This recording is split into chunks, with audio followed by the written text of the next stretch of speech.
Chapter 1. The Beginning of Things. They were not railway children to begin with.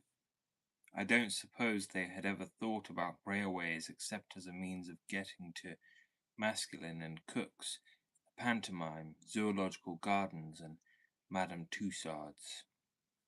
They were just ordinary suburban children, and they lived with their father and mother in an ordinary red brick-fronted villa, with coloured glass in the front door, a tiled passage that was called a hall, a bathroom with hot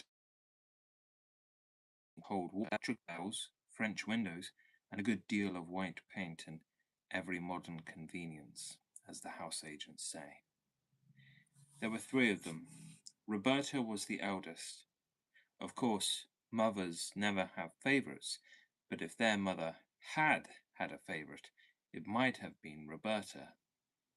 Next came Peter, who wished to be an engineer when he grew up, and the youngest was Phyllis, who meant extremely well, dull calls to dull ladies and sitting dully at home waiting for dull ladies to pay calls to her. She was almost always there, ready to play with the children and read to them and help them do their home lessons.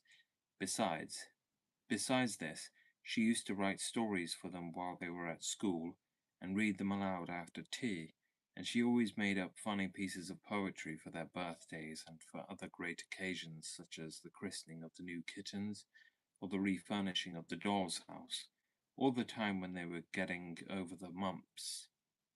These three lucky children always had everything they needed: pretty clothes, good fires, a lovely nursery with heaps of toys, and a Mother Goose wallpaper. They had a kind and merry nursemaid and a dog who was called James, and who was their very own. They also had a father who was just perfect, never cross, never unjust, and always ready for a game. At least, if at any time he was not ready, he always had an excellent reason for it, and explained the reason to his children so interestingly and funnily that they felt sure he couldn't help himself. You will think that they ought to have been very happy, and so they were, but they did not know how happy till the pretty life in the Red Villa was over and done with, and they had to live a very different life indeed. The dreadful change came quite suddenly. Peter had a birthday, his 10th. Among his other presents was a model engine more perfect than you could ever have dreamed of. The other presents were full of charm, but the engine was fuller of charm than any of the others were. Its charm lasted in its full perfection for exactly 3 days. Then, owing either to Peter's inexperience or Phyllis's good intentions, which had been rather pressing, or to some other cause, the engine suddenly went off with a bang. James was so frightened that he went out and did not come back all day. All the Noah's Ark people who were in the tender were broken to bits, but nothing else was hurt except the poor little engine and the feelings of Peter. The others said he cried over it, but of course boys of 10 do not cry, however terrible the tragedies may be which darken their lot. He said that his eyes were red because he had a cold. This turned out to be true, though Peter did not know it was when he said it. The next day he had to go to bed and stay there. Mother began to be afraid that he might be sickening for measles, when suddenly he sat up in bed and said, "I hate gruel. I hate barley water. I hate bread and milk. I want to get up and have something real to eat." "What would you like?" Mother asked. "A pigeon pie," said Peter eagerly. "A large pigeon pie, a very large one." So Mother asked the cook to make a large pigeon pie. The pie was made, and when the pie was made, it was cooked, and when it was cooked, Peter ate some of it. After that, his cold was better. Mother made a piece of poetry to amuse him while the pie was being made. It began by saying what an unfortunate but worthy boy Peter was. Then it went on. He had an engine that he loved, with all his heart and soul, and if he had a wish on earth, it was to keep it whole. One day, my friends, prepare your minds, I'm coming to the worst. Quite suddenly a screw went mad, and then the boiler burst. With gloomy face he picked it up and took it to his mother, though even he could not suppose that she could make another. For those who perished on the line, he did not seem to care, his engine being more to him than all the people there. And now you see the reason why our Peter has been ill. He soothes his soul with pigeon pie, his gnawing grief to kill. He wraps himself in blankets warm, and sleeps in bed till late, determined thus to overcome his miserable fate. And if his eyes are rather red, his cold must just excuse it. Offer him pie, you may be sure he never will refuse it. Father had been away in the country for 3 or 4 days. All Peter's hopes for the curing of his afflicted engine were now fixed on his father, for father was most wondrously clever with his fingers. He could mend all sorts of things. He had often acted as veterinary surgeon to the wooden rocking horse. Once he had saved its life when all human aid was despaired of, and the poor creature was given up for lost. And even the carpenter said he didn't see his way to do anything. And it was father who mended the doll's cradle when no one else could, and with a little glue and some bits of wood and a penknife made all the Noah's Ark beasts as strong on their pins as ever they were, if not stronger. Peter, with heroic unselfishness, did not say anything about his engine till after father had had his dinner and after his after-dinner cigar. The unselfishness was mother's idea, but it was Peter who carried it out, and needed a good deal of patience too. At last mother said to father, "Now dear, if you're quite rested and quite comfy, we want to tell you about the great railway accident and ask your advice." "All right," said father, "fire away." So then Peter told the sad tale and fetched what was left of the engine. Said father, when he had looked the engine over very carefully. The children held their breaths. "Is there no hope?" said Peter in a low, unsteady voice. "Hope? Rather, tons of it," said father cheerfully. "But it'll want something besides hope. A bit of brazing, say, or some solder, and a new valve. I think we'd better keep it for a rainy day. In other words, I'll give up a Saturday afternoon to it, and you shall all help me." "Can girls help to mend engines?" Peter asked doubtfully. "Of course they can. Girls are just as clever as boys, and don't you forget it. How would you like to be an engine driver, Phil?" "My face would be always dirty, wouldn't it?" said Phyllis in unemotional tones, "and I expect I should break something." "I should just love it," said Roberta. "Do you think I could when I'm grown up, Daddy? Or even a stoker?" "You mean a fireman?" said Daddy, pulling and twisting at the engine. "Well, if you still wish it, when you're grown up, we'll see about making you a firewoman. I remember when I was a boy." Just then there was a knock at the front door. "Who on earth?" said father. "An Englishman's house is his castle, of course, but I do wish they built semi-detached villas with moats and drawbridges." Ruth, she was the parlour maid and had red hair, came in and said 2 gentlemen wanted to see the master. "I've shown them into the library, sir," said she. "I expect it's the subscription to the vicar's testimonial," said mother, "or else it's the choir holiday fund. Get rid of them quickly, dear. It does break up an evening so, and it's nearly the children's bedtime." But father did not seem to be able to get rid of the gentleman at all quickly. "I wish we had got a moat and drawbridge," said Roberta. "Then, when we didn't want people, we could just pull up the drawbridge and no one else could get in. I expect father will have forgotten about when he was a boy if they stay much longer." Mother tried to make the time pass by telling them a new fairy story about a princess with green eyes, but it was difficult because they could hear the voices of Father and the gentleman in the library, and Father's voice sounded louder and different to the voice he generally used to people who came about testimonials and holiday funds. When the library bell rang and everyone heaved a breath of relief, "They're going now," said Phyllis. "He's rung to have them shown out."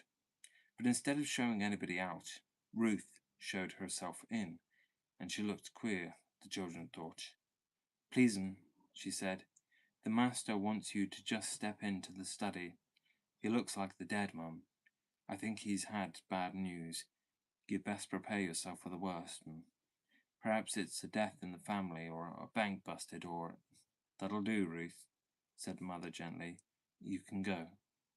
Then Mother went into the library. There was more talking. There was more talking. Then the bell rang again, and Ruth fetched a cab. The children heard boots go out and down the steps. The cab drove away, and the front door shut. Then Mother came in. Her dear face was as white as her lace collar, and her eyes looked very big and shining. Her mouth looked just like a line of pale red. Her lips were thin and not their proper shape at all. "It's bedtime," she said. "Ruth will put you to bed." "But you promised we should sit up late tonight because Father's come home," said Phyllis. "Father's been called away on business," said Mother. "Come, darlings, go at once." They kissed her and went. Roberta lingered to give Mother an extra hug and to whisper, "It wasn't bad news, Mummy, was it? Is anyone dead, or—" "Nobody's dead, no," said Mother, and she almost seemed to push Roberta away. "I can't tell you anything tonight, my pet. Go, dear, go now." So Roberta went. Ruth brushed the girls' hair and helped them to undress. Mother almost always did this herself. When she had turned down the gas and left them, she found Peter, still dressed, waiting on the stairs. "I say, Ruth, what's up?" he asked. "Don't ask me no questions, and I won't tell you no lies," the red-headed Ruth replied. "You'll know soon enough." Late that night, Mother came up and kissed all three children as they lay asleep, but Roberta was the only one whom the kiss woke, and she lay mousy still and said nothing. "If Mother doesn't want us to know she's been crying," she said to herself as she heard through the dark the catching of her mother's breath. "We won't know it, that's all." When they came down to breakfast the next morning, Mother had already gone out. "To London," Ruth said, and left them to their breakfast. "There's something awful the matter," said Peter, breaking his egg. "Ruth told me last night we should know soon enough." "Did you ask her?" said Roberta with scorn. "Yes, I did," said Peter angrily. "If you could go to bed without caring whether Mother was worried or not, I couldn't, so there. I don't think we ought to ask the servants things Mother doesn't tell us," said Roberta. "That's right, Miss Goody-Goody," said Peter. "Preach away." "I'm not Goody," said Phyllis, "but I think Bobby's right this time." "Of course, she always is, in her own opinion," said Peter. "Oh, don't!" cried Roberta, putting her egg spoon down. "Don't let's be horrid to each other. I'm sure some dire calamity is happening. Don't let's make it worse." "Who began, I should like to know?" said Peter. Roberta made an effort and answered. "I did, I suppose, but—" "Well then," said Peter triumphantly. But before he went to school, he thumped his sister between the shoulders and told her to cheer up. The children came home to 1 o'clock dinner, but Mother was not there, and she was not there at tea time. It was nearly 7 before she came in, looking so ill and tired that the children felt they could not ask her any questions. She sank into an armchair.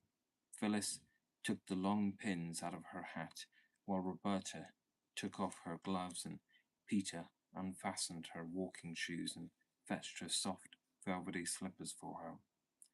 When she had had a cup of tea, and Roberta had put eau de cologne on her poor head that ached. Mother said, "Now, my darlings, I want to tell you something.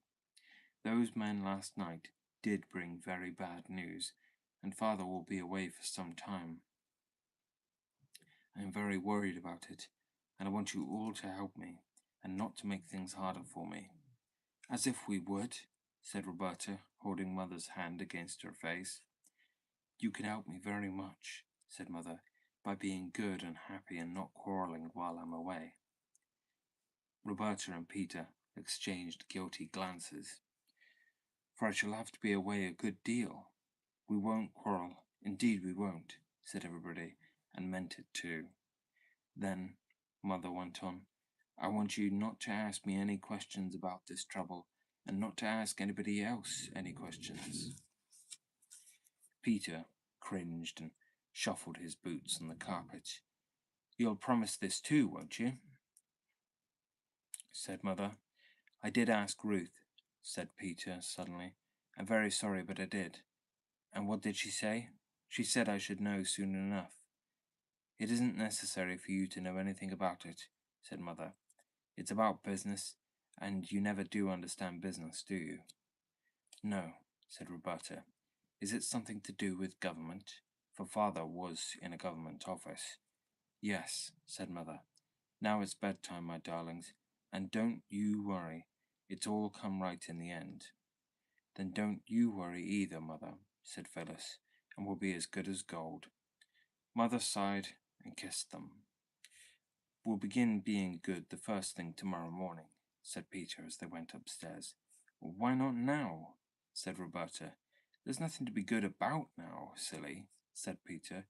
"We might begin to try to feel good," said Phyllis, "and not call names." "Who's calling names?" said Peter. "Bobby knows right enough that when I say silly, it's just the same as if I said Bobby." "Well," said Roberta. "No, I don't mean what you mean.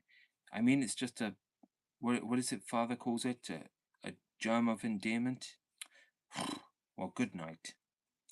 The girls folded up their clothes with more than usual neatness, which was the only way of being good that they could think of. "I say," said Phyllis, smoothing out her pinafore, "you used to say it was so dull, nothing happening, like in books. Now something has happened." "I never wanted things to happen to make Mother unhappy," said Roberta. "Everything's perfectly horrid." Everything continued to be perfectly horrid for some weeks. Mother was nearly always out. Meals were dull and dirty. The between maid was sent away, and Aunt Emma came on a visit.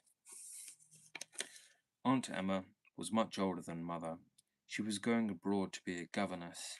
She was very busy getting her clothes ready, and they were very ugly, dingy clothes, and she had them always littering about, and the sewing machine seemed to whir on and on all day and most of the night. Aunt Emma believed in keeping children in their proper places, and they more than returned the compliment. Their idea of Aunt Emma's proper place was anywhere where they were not, so they saw very little of her. They preferred the company of the servants, who were more amusing. Cook, if in a good temper, could sing comic songs, and the housemaid, if she happened not to be offended with you, could imitate a hen that has laid an egg, a bottle of champagne being opened, and could mew like two cats fighting. The servants never told the children what the bad news was that the gentleman had brought to Father, but they kept hinting that they could tell a great deal if they chose, and this was not comfortable. One day, when Peter had made a booby trap over the bathroom door, and it had acted beautifully as Ruth passed through, that red-haired parlour maid caught him and boxed his ears. "You'll come to a bad end," she said furiously. "You nasty little limb, you. If you don't mend your ways, you'll go where your precious father's gone, so I tell you straight." Roberta repeated this to her mother, and next day Ruth was sent away. Then came the time when Mother came home and went to bed and stayed there 2 days, and the doctor came, and the children crept wretchedly about the house, and wondered if the world was coming to an end.